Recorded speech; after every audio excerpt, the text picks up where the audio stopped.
Lorna Bradshaw. I'm one of the clinical nurses here at SCUH Intensive Care Unit. We'd just like to say a really big thank you to Wishlist for giving us $70,000 to buy this specialised spinal bed that's going to service the entire of the Sunshine Coast.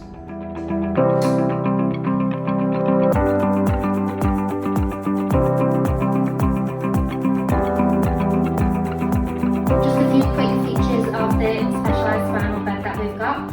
The cervical head control that we've got here depends upon the size of the patient's head.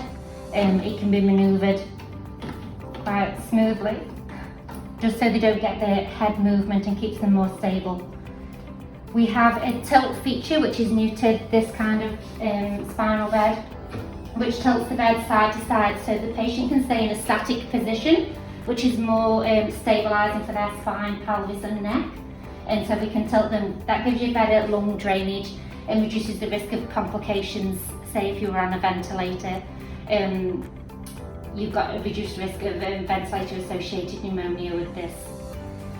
We can tilt the patient head up, head down. So that again can reduce the risk of brain injury in your patients who've got multi-trauma issues. We have a specialised mattress which is 3 layers thick, and that reduces the risk of pressure injuries as well for these static patients who have spinal injuries. Another feature that we have as well as an assist turn, which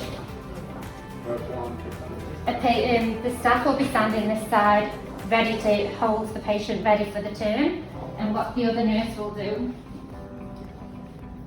is tilt the patients onwards, then the nurses the other side only have to hold them still. That's again more stabilising for their spine. So overall, the spinal bed will help both patients and staff when helping to turn the patients because it's more stabilising for their turn and should be less painful for their turns as well. If a patient gets admitted via the trauma service or with a spinal injury into the hospital, they can stay on this spinal bed until their spine is fixed, so it will stay with the same patient or whoever requires it, most importantly out of everybody. But it's a game changer because it just helps everybody in general.